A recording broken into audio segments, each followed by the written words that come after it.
émission de Toubolela Showtime avec Jessica Wanga Siko Carré, la problématique.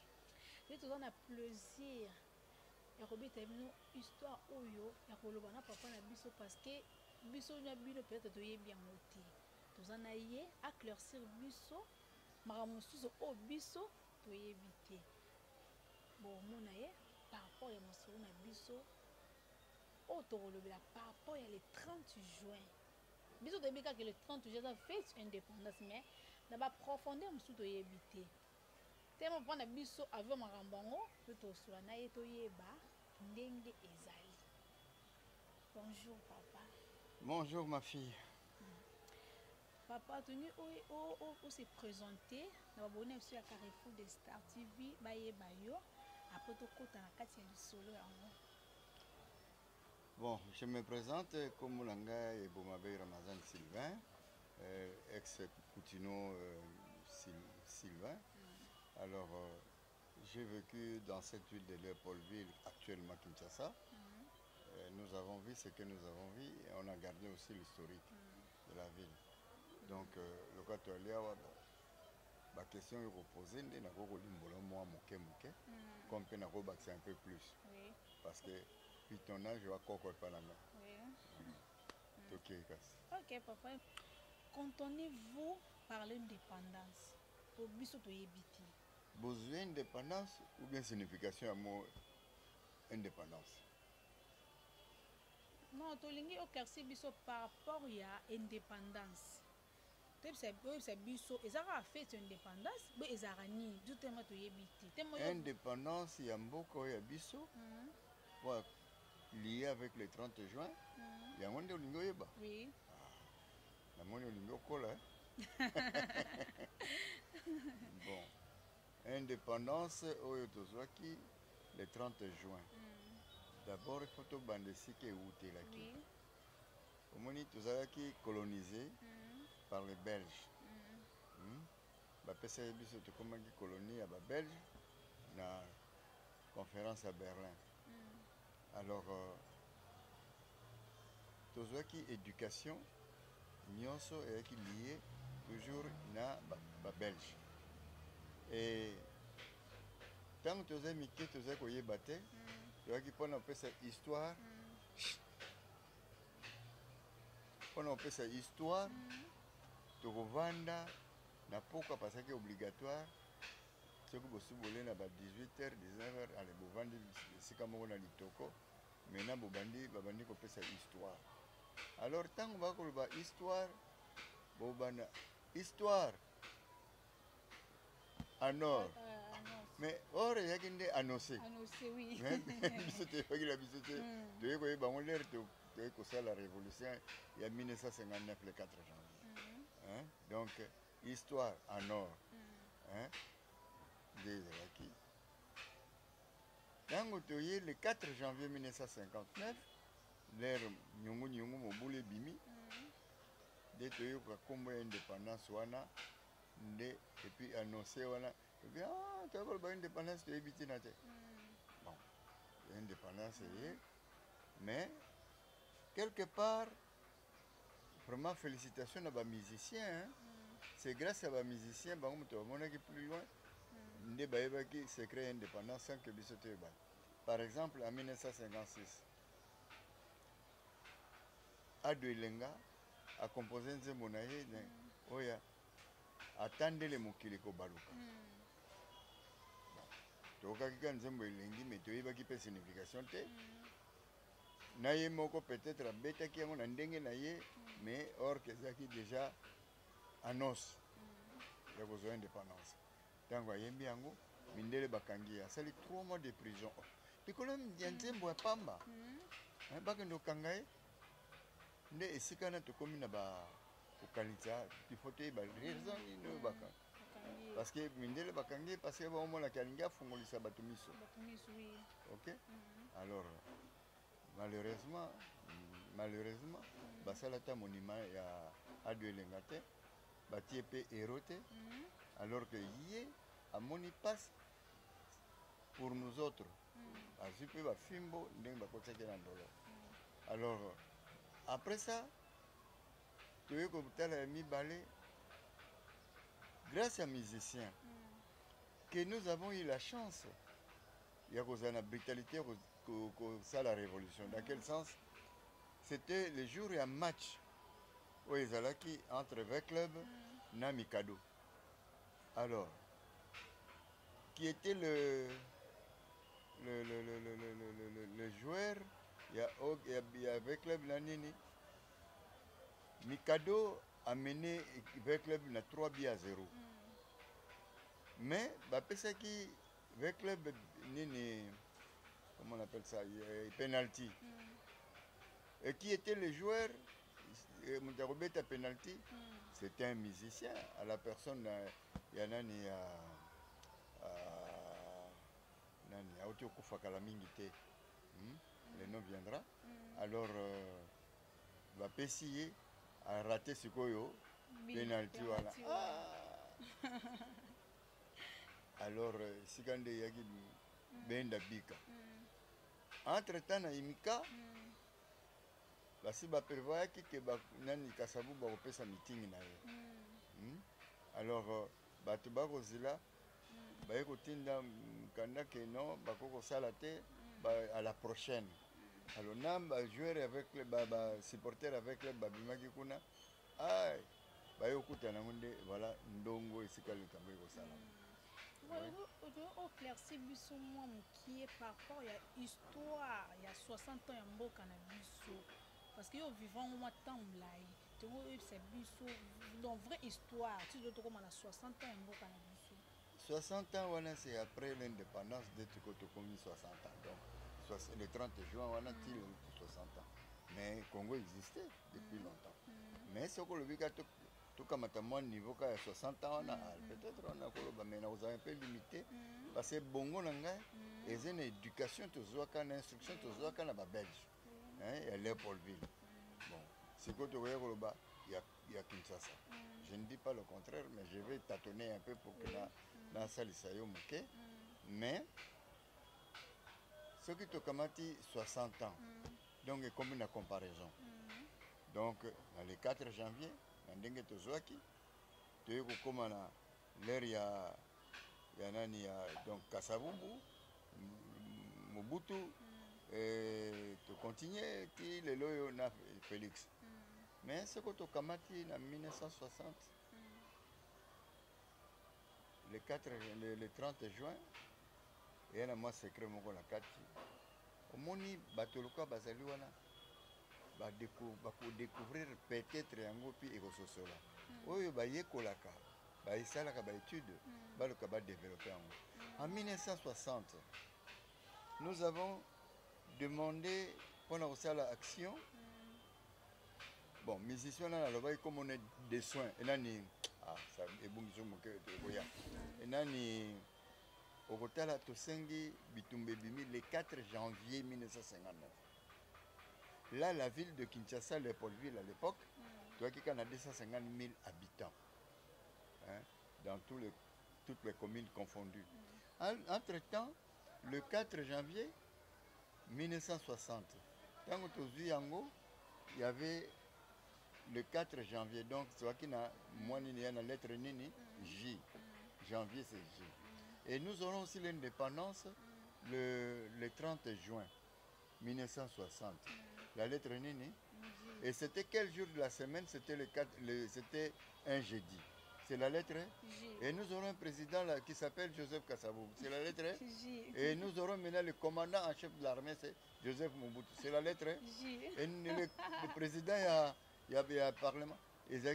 Joseph Kassongo. C'est la lettre J. Et comme le Mouma ne portait pas la lettre J, il a fait 3 mois de travail pour être remplacé par qui? Par Joseph Ileyo. C'est la lettre J. Et ministre de l'Éducation pour nous éduquer, Joseph Ngalula. C'est la lettre J. Ministre il y a intérieur, c'était Joseph Mabouti. C'est la lettre J. Et quand on rentre encore, sur le plan religieux, au Rotala, représentant de l'église purement catholique et internationale, c'est qui? Joseph Maloula. La lettre J. est représentant de l'église purement africaine. C'est Joseph Diangendo. C'est la lettre J. Et alors donc on était toujours liés avec la lettre J. Ça c'est 1960 là. Ok? Je crois que tu seras étonné de voir que toi qui es lié à la lettre J. Oui. Et ce n'est pas fini. Tant que tu as la lettre J, tu interpelles, tu as tout tête, ou bien tu as chercheur, tu as pourquoi la lettre J est liée à Bisso. Ce que Kamati Nzambe, Benge Jova, c'est la lettre J. Et son fils, c'est Jésus. C'est la lettre J. Alors, pourquoi tu dois comprendre qu'on a noté? Il faut que tu aies un boudindona, mais tous les canaux par Joanna, et que tu fais entre parenthèses. Ok, bon, merci. Tu peux cette idée un jour à l'autre pour faire l'émission sur ça. Bon, et puis, tant que tu as une bagie, tu as un banga mouyibi. Parce que l'air à Kala, ceux qui m'ont côté prison, à l'équipe à la balabala bobaou, tu vas au kanga porter le panga, mutabolo kazo, les kakotabolo comme Otoana. Mais aujourd'hui, au coup de la télé, rien. Alors, oui, ça nous rend un peu une vie difficile sur le plan de la réflexion et la mémoire.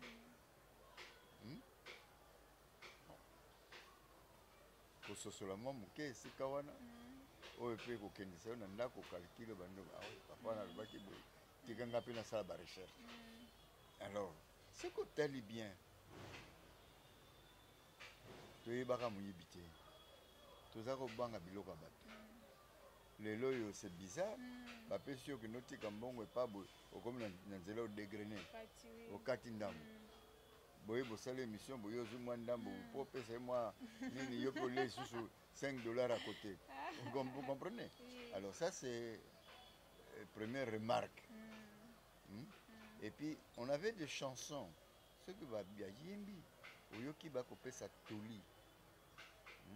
Ba kopé sa toli. Alors les loyo ezate. Et c'est un peu bizarre. Les loyo comme kaka soki Otibi que qu'on a qu'à le pang pour honorer un peu votre parcelle en décoration.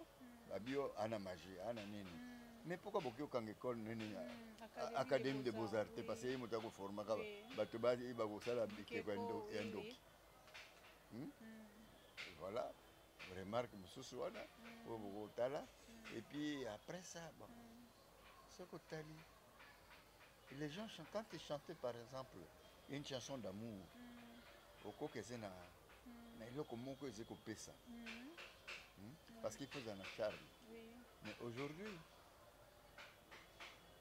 so ba minzembo eh ben oh kaka yom ko bo binzembo la binolo bo yemba na umatana punda na kosala bonne oh là là mais juste yango ne ezobeba tozokita tozokita parce que mboka ebongaka na bamusicien parce que bango nde moto ayaka mpo pour rassembler bato mpo babina basepela alors soki ya asepelisi biso bien te donc biso mpe tokomi dérouté vous voyez bon j'apprécie un peu au départ moto ayaki koyemba mwa moke avec des charmes c'était nani Koffi Olomide alors les gens disaient toujours oh ayembaka toyokaka bien te mais quand il y a le charme il faut okitisa kwa basi comme je t'aime tellement beaucoup ça moi ya biso lelo nalingi yo moi ça okima te ozogangela esu te voilà un peu côté on a peu la culture tozaki tobandi kokita comme jusqu'à présent bon musique ekomi de folklore yango wana nde tokobimina yango ya susu musique ezalaki mpenza ndenge ezalaka te voilà un peu de différence année et puis lelo oyo sala remarque telema senga bato biki mpo okoma eloko moko omona moto moko na biki te azala journaliste azala intellectuel azala même commerçant jamais bana biki stylo mpona kokoma donc cela veut dire éprouver que tozali zéro kende oluka osomba enveloppe au côté dans le magasin, belé ou bien le pose enveloppe, c'est tout un problème. Oui. C'est-à-dire que culture, donc littérature est athée, et là, comment nous allons se développer? Donc, tout ça qui marche en arrière. Voilà un peu la chose qui hein? Oui. Ça la remarque à mon bic, au monde, y compris peut-être yo moko. Ah non, Zabiki. Zabiki. Ok, papa, tu es non pour biso to yebike par rapport à l'indépendance et bandaka na ba Congo. Ba Congo, il y a comment nae Kimbam. Oui, papa Simon Kimbam. Parce que tu yebi pété biso vérité au parce que biso tant mon lettre yebi en côté. Yo muto zala na baton wana. Mais naka na temps wana te parce que bambula wana biso to kwa ko lobelo ko mokote. Nous avons appris aussi comme vous parce que il y a qui na ba Congo. Nous autres on était un peu loin. Bon. Tokokika kolanda no ndege to yokeli. Mais quand on regarde bien, il y a celle qui révolution pour l'indépendance. Excusez, ça me concerne. Hein? Il y a celle qui révolution na religion. Hein? Pour nous la bikeko mwindo ya mindele, ya mindele nde yangola malamu, oya mi ya batumundo nde yangola bazabu. Hein? Comme on dit que pour ça le mariage, voilà ti lamba pembe. Sokola ti lamba ya mwindo, c'est-à-dire cimetière. Vous avez deuil. Vous voyez? Alors, comparaison wana. Voilà un peu. Mais avec Oyazaki qu'on lancé, Nenga le baki ke motomunda kokoma motomundele, donc cela veut dire okamati pe na nzembo ya verkis. Oya yembaki na komitunaka. Hein? Bikeko nyonso ya masumu nde ya batomundu. Oya kitoko nde ya mindele, yango na mindele. Nde eye ko sala pe changement. Hein? Ba changer bikeko. Na ba couleur. Nde yango na mais Kimbam a sali révolution na ndenge na ye, d'abord en commençant par la Bible. Ok? Dengue salami. Voilà un peu. Nakatu na mokuse. Ok, merci. Ok, papa, tu vois que c'est biso tout aux zalaki na discours pour te rendre discours ya président na biso Félix Tshisekedi par rapport à ndenge anomaki président Kasavubu héros national. Pourquoi c'est sous ni moi na carte de solo wana? Bon, au moni je ne sais pas. Ce qui est appréciation, il y a Yemoko, ou bien il y a groupe de sages. Hein? Groupe de sages. Dans le cadre politique, mais personnellement, c'est possible, ils pouvaient le faire. Hein? C'est possible. Comme aussi un autre viendra, dira aussi que Mobutu est comme héros national. Alors, qu'est-ce que nous pouvons dire là-dedans? Comme et Salami n'a l'air na bino, bino mogo tirer conséquence. Ok, papa et Boma, par rapport à Ndingo ABC Bisso depuis 1960, par rapport à l'année où tu commis, et là on dit que c'est Bisso où tu peux capter par rapport à l'année où. Bon, merci Mingi na fungolo na bino fungola nga mémoire. Ok? Bon, au moni natangeli bino wana ba lettre J, hein, malgré que autant la classe moi bakiti na J on a lié avec les Congolais. Bon, il y a mi balé néo kamata ba musiciens. Ba musiciens ils ont beaucoup fait pour la contribution pour l'indépendance. Mais banzembo pe bango ba yembaki et le baki mingi. Hein? Parce que le 30 juin nzembo lango ezali tu peux venir un peu yemba nzembo indépendance. Il y a le 30 juin. Asseyez-vous, la kisa, il y a Yemba. Nzembo le 30 juin. Malobanango ezali ya makasi. Papa na biso koko yemba sonzima le 30 juin to yeba maloba oya makasi ezaki na kati wa nzembo wana.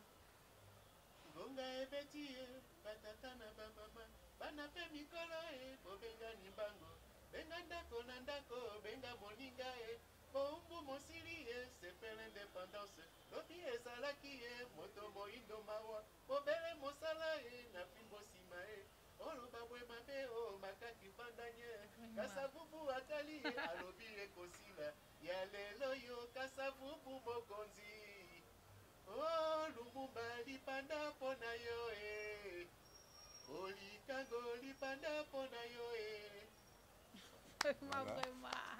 Voilà, nzembo le Ok. 30 juin yango. Nzembo kitoko Ok. wapi. Et puis esili te. Nzembo mosusu mpe kaka bamusicien bayembaki nde ezali oyo toza komona lelo désordre ekoti. Hein? Parce que maloba nango eya te me nakotielo kaka nzembo yango yoka. Je n'ai pas de lunettes. C'est ça.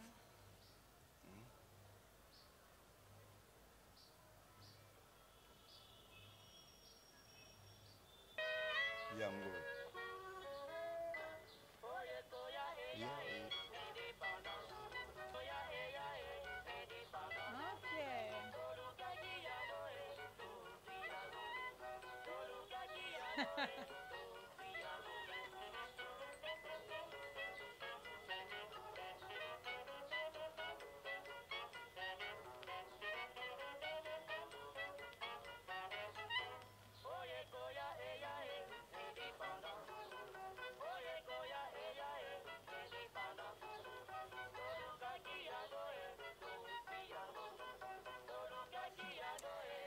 Ok, merci papa, merci beaucoup de Kinzembo.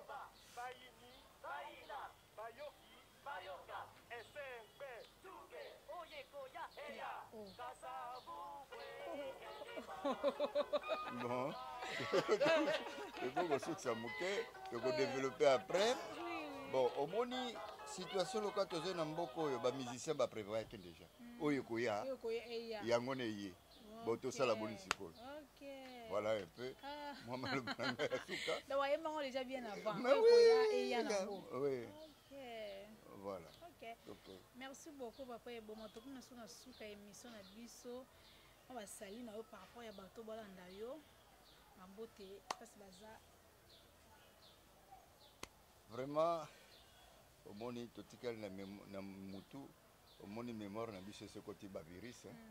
Mais na supenda mopena na yo ma virus wana bo to ebite soki to kozwa antivirus c'est pas wapi pas to zong sabo ndenge to zalaka omoni na kopesa nano merci na ba oyo batikali na peme na biso hein bato basalaki pour indépendance ebetama musicien to kolela famille ya Brazos hein lié wana akina okejas et puis bayembaki na nzembo ya indépendance chacha et puis ya mibale tozali wana kabaidi ana poto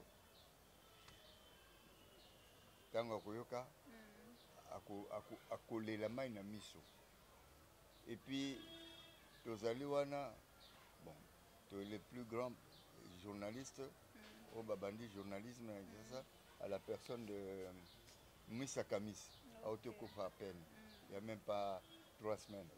Ok, Motabanda journalisme à Kisasa. Il a voyagé en Europe aussi avant l'indépendance. Famille Naïnios tout, merci beaucoup. Beau là. Même à Tiki Richesse T. Mais à Tiki Combo. Bon. Il y a Misato Nasengi, na famille, il y a Massa Jacques, na Dondo Victor, Don Vic, na Matongé.